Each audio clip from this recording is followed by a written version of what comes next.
Good evening, everyone. It's wonderful to be back here in Aspen.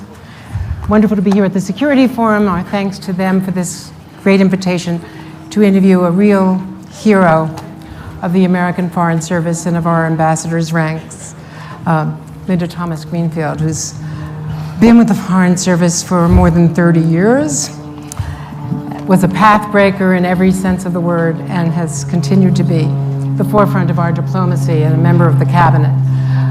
Thank you, Ambassador, for being here. Thank you. It's a great privilege. Delighted to be here. And I should say she has just flown in, so we're all adjusting together to the altitude. Adjusting to the altitude. Yes. Don't turn the mic on while I'm breathing deeply. Yes. Let me ask you about some news of the day and how it fits into a larger context, because a private second class, Travis King, is now in North Korean custody. He bolted across the border at the DMZ after attaching himself to a traveling group, a commercial traveling group, at the airport in South Korea when he was being escorted by the military to go home after he had gotten into some legal difficulties. He'd already experienced his punishment there and was heading home. And I know this is a Pentagon issue. It is also an issue for the State Department. But as we've been reporting all day, the U.S. communicated that this was willful, unauthorized, and to Pyongyang, immediately got confirmation of that communication, but has heard nothing since that we know of. And this is part of the larger problem. For the past 2 years, more than 2 years, the administration has tried to reach out to the North Koreans on all of the nuclear missile issues after multiple violations of UN resolutions, as Pyongyang has just escalated its program to the point where it is reaching the precipice. So how do we break through communications before it's too late? Well, first and foremost, the DPRK has broken numerous Security Council resolutions. There have been over 20 tests in 2023 alone. And as you noted, we have made an effort to engage diplomatically with this government. President Biden made that offer on day one, and that offer is still on the table, that we're willing to engage with them at the diplomatic table. They've not accepted, but it's not for lack of trying on our side. In the Security Council, we have brought DPRK to the table to consultations and open meetings over and over and over again. We've been blocked consistently by the Chinese from issuing any product to have the Security Council condemn their actions. But we've been very, very clear that if there's a nuclear test, we will put a resolution on the table. We have over 100 countries that have signed on to be co-sponsors, and we will put pressure on China to engage. They engaged with us in the past when we got the resolutions passed before. And they have to come back to the table with us, because the DPRK is not just a threat to the United States, it's not just a threat to the Republic of Korea and to Japan. They are a threat to the world. And I've said many times to my Chinese counterpart, they are a threat to China. Is China in some ways embracing this because they see us on the back foot? They don't see it as an immediate threat to them. They would rather see instability in the peninsula. I can't speak for the Chinese, but I can say that they have encouraged and empowered the DPRK by not allowing the council to take action. And they really have to move away from that position because they are a threat. The DPRK is a threat to international peace and security. I want to talk to you more about the UN's Sustainable Development Goals, which I know is a top priority for you and for the Secretary. But most immediately, one of those goals is to end world hunger by 2030. And now Russia has just cut off the grain exports from Ukraine through the Black Sea. And this will increase world food prices, exacerbate famine in the global south, and arguably around the world. So is there any way that you see communications that you have at the UN or that we have with Moscow getting Putin to back down on this blockade?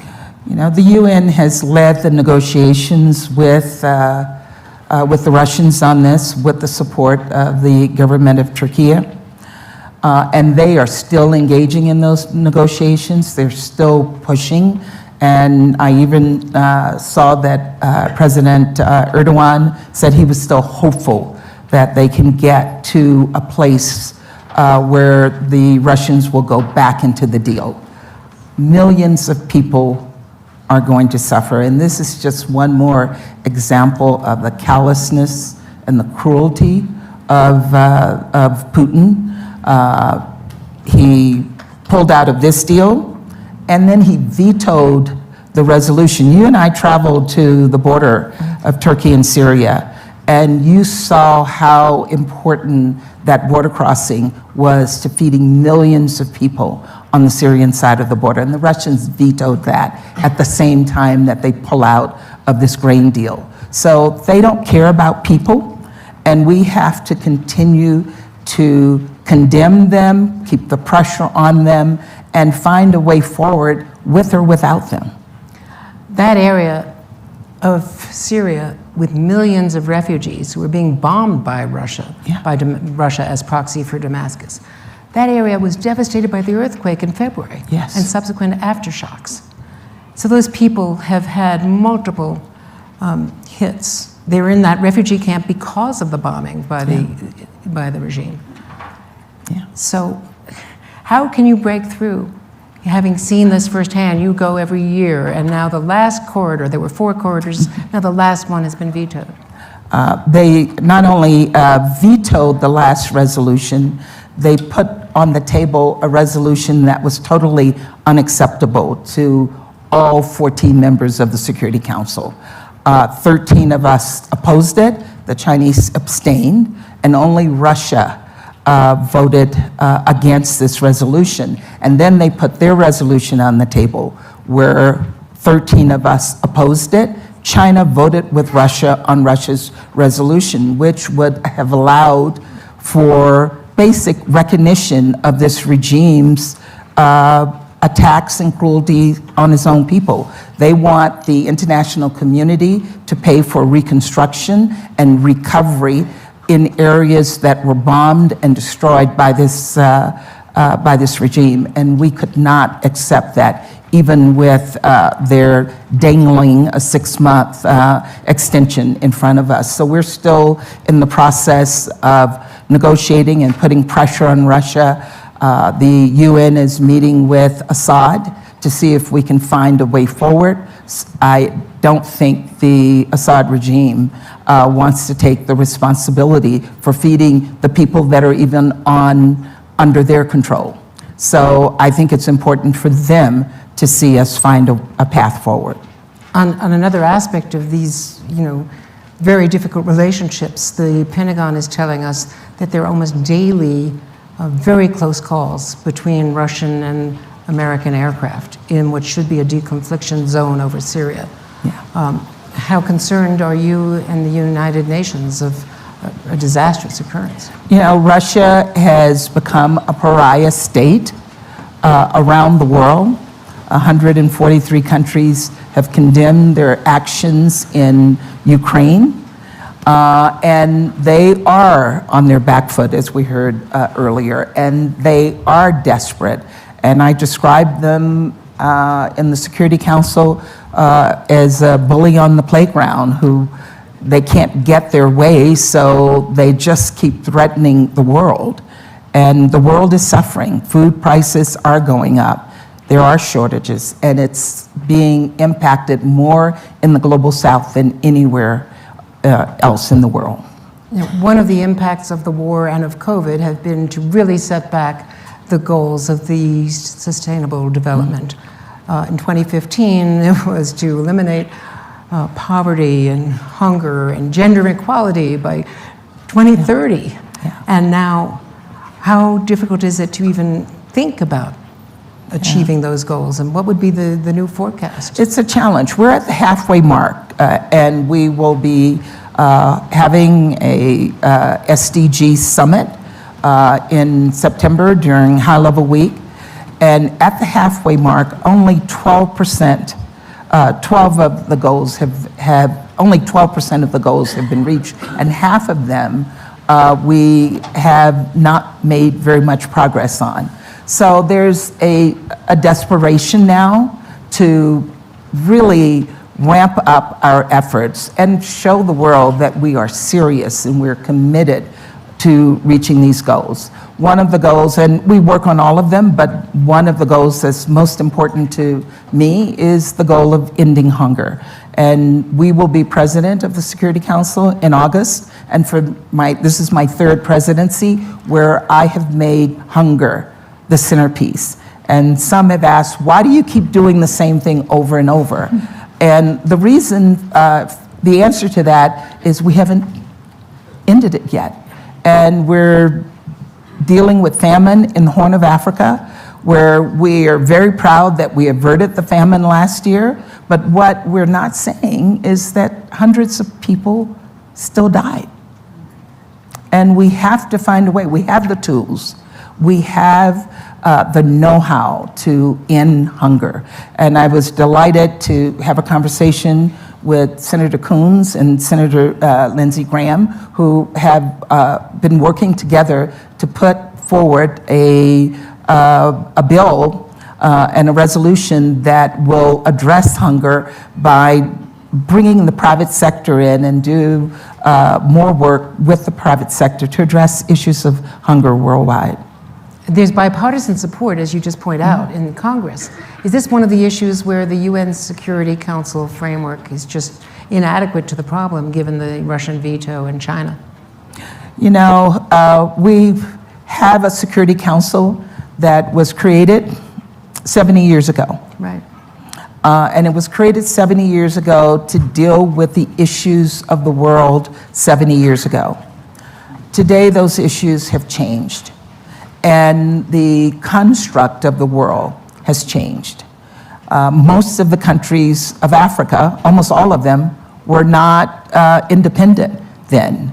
So President Biden announced, and we have been addressing that issue over the course of the past year, that we support reform of the Security Council that will include additional permanent members from Africa, from Latin America, as well as additional elected members of the Security Council.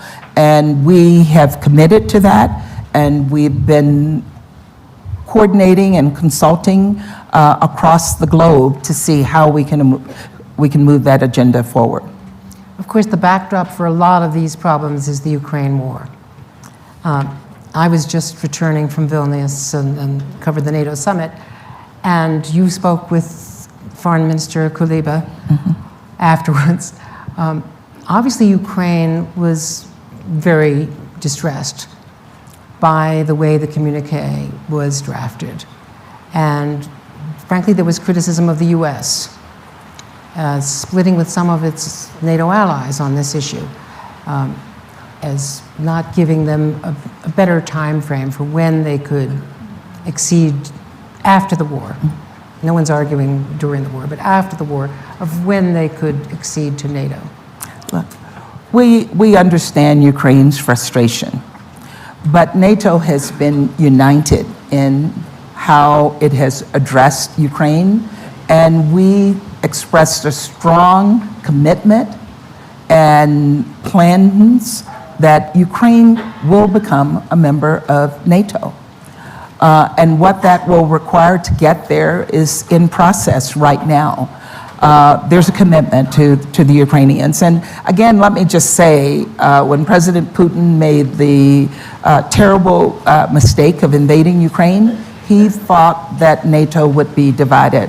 NATO has never been stronger, And NATO has never been stronger in terms of its policy of an open door and allowing Ukraine's membership eventually into NATO. How critical is this moment of the counteroffensive, which President Zelensky has acknowledged is facing very tough Russian defenses and is slowing down? It's tough going given the terrain right now. You know, it's, again, you have to be extraordinarily proud of what the Ukrainians have been able to accomplish. Because, again, I think Putin believed that he could go into Ukraine and in 2 weeks bring this country to its knees. And it has not done that. And then you're seeing internal fights happening in Russia right now. So while the counteroffensive is not moving as fast as President Zelensky wanted it to move, Russia also is not moving any faster in trying to capture more of Ukraine. So they are pushing back on the Russians, but it's because they have unified, strong support from Europe and from NATO.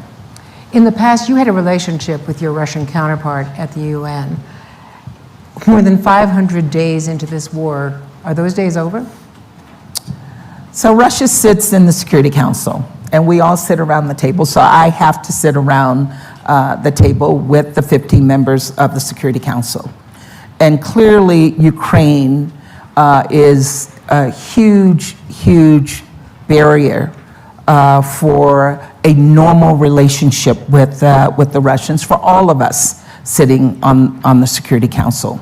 But we also have to deal with issues where we agree. We just voted on a resolution on Haiti, and all 15 countries voted for it.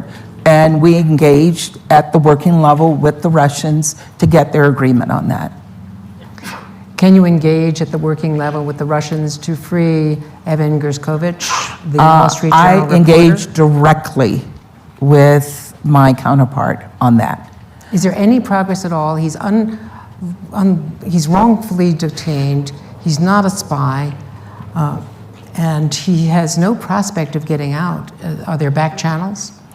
Yeah, the president has indicated that this is the highest priority for him, and every single member of his national security team, we work on this issue every single day. And I have engaged directly with my Russian counterpart on this issue. His response is he will convey it to Moscow, but I think they're hearing it from all of us, and they know that it's an issue. And the president has made clear that we will not stop until we free Evan, but also free Paul Whelan. Paul Whelan and Mark Fogel. And all Americans who are unlawfully detained and unfairly detained. And you may have seen in the Security Council when Russia was president of the Security Council, I invited Paul Whelan's sister and had her in the audience, and I asked her to stand and look at Lavrov. And he That was looked at quite her. a moment. It was quite a moment. You said last year when Russia used cluster munitions that they have no place on the battlefield. Is the U.S. losing its moral high ground by now providing them to Ukraine? Look, we have made clear that Ukraine is defending itself against a brutal aggressor. And Russia used these munitions against Ukraine in an attack on Ukraine. And we have to remind ourselves every day that Ukraine is defending its democracy, it's defending its sovereignty, it's defending its independence. And the president has been clear that we will do everything. We will stand by Ukraine until they defeat the Russians.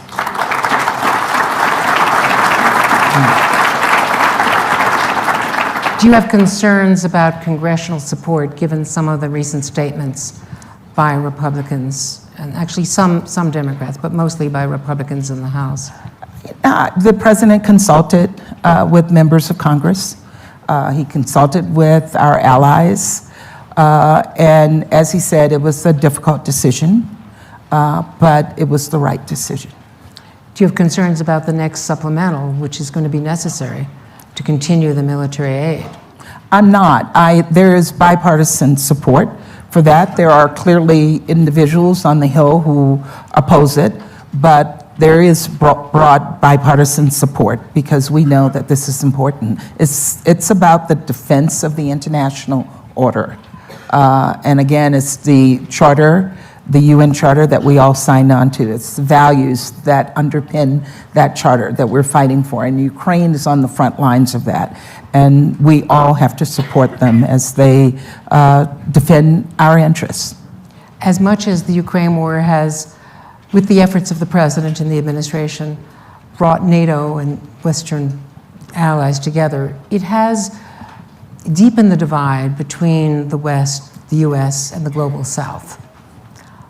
What do we do about the relationship with India, Brazil, South Africa, major countries? You know, Andrea, I wouldn't say that it has deepened the divide.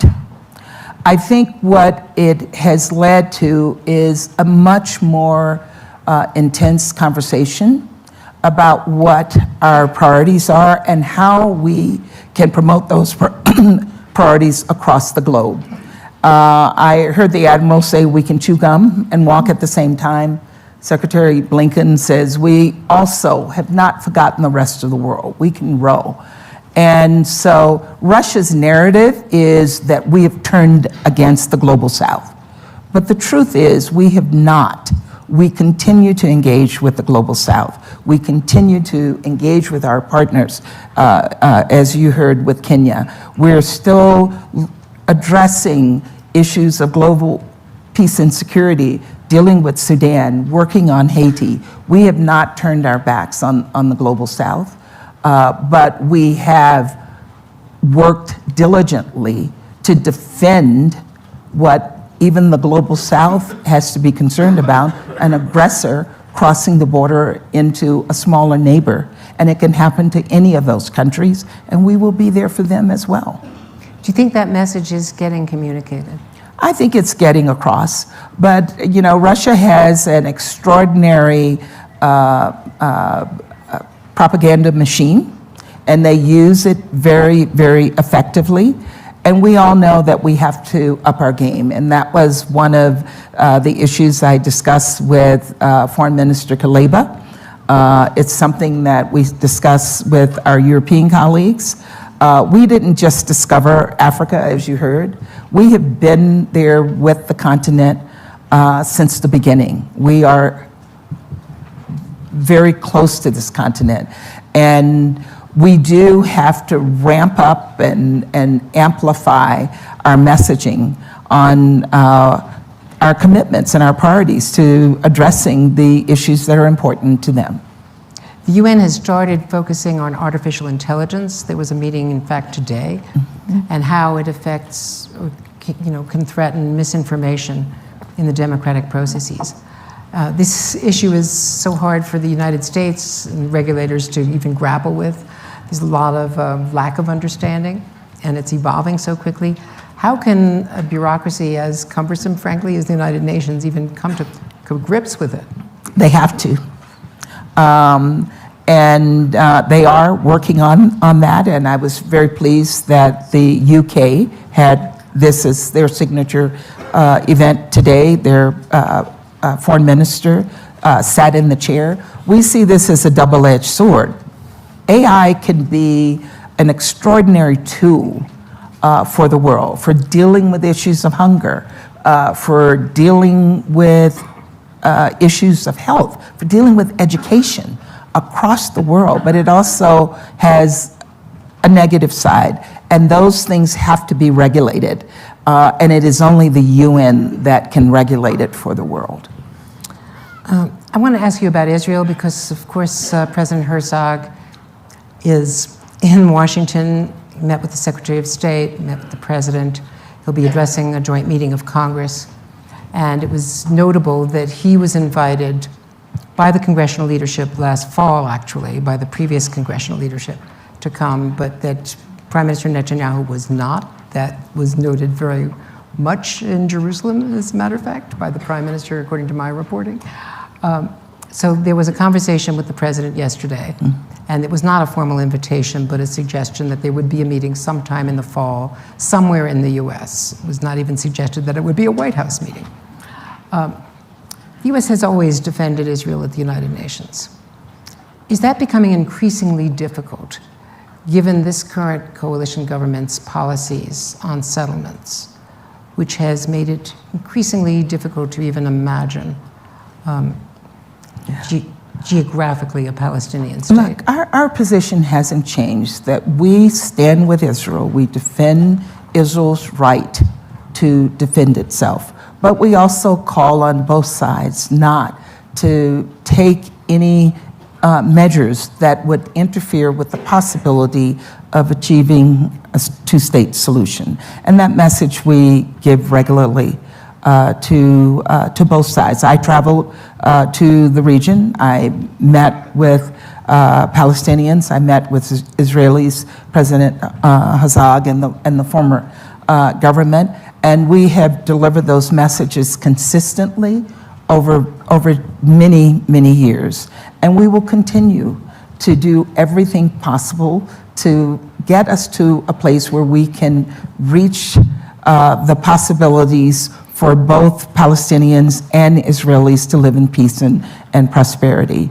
But again, it requires both sides to cooperate and not take actions that might lead us in the direction of not achieving that. There really haven't been negotiations, credible negotiations, since 2014 by my count. Is there a leadership vacuum on both sides? The leadership is there.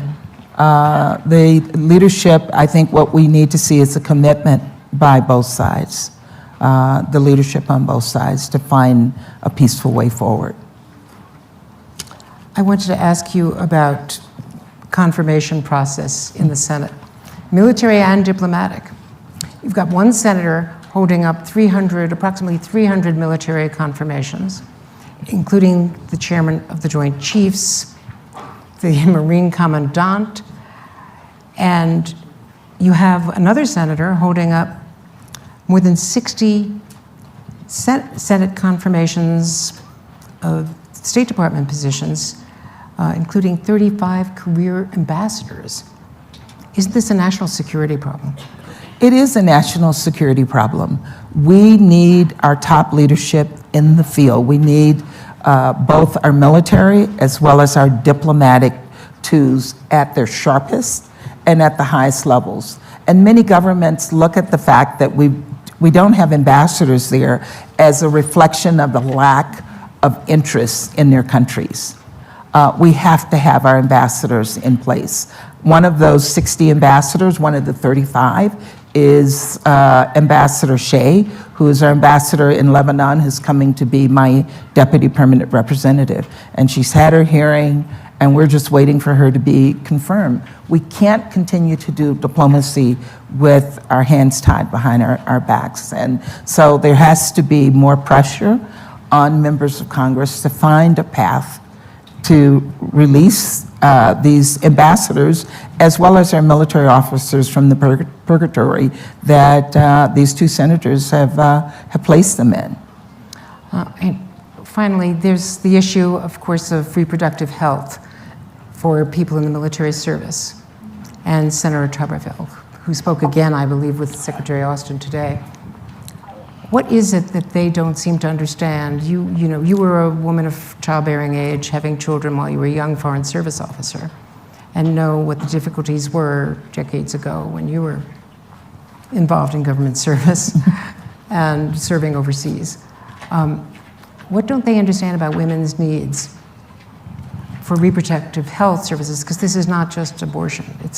It is about reproductive health, and we've seen a number of really horrific cases where women have needed reproductive support that would require them to have an abortion or the removal of cells, and they can't get that, and it's a life or death situation for them. And the administration, again, has been very, very clear that this is an assault on women's rights to reproductive health. Well, I know we've imposed on your time and on the altitude and all of the changes, but I just know that there's no better way to wrap up our opening session of the Aspen Security Forum than with Ambassador Linda Thomas-Greenfield. Thank you so very much. Thank you.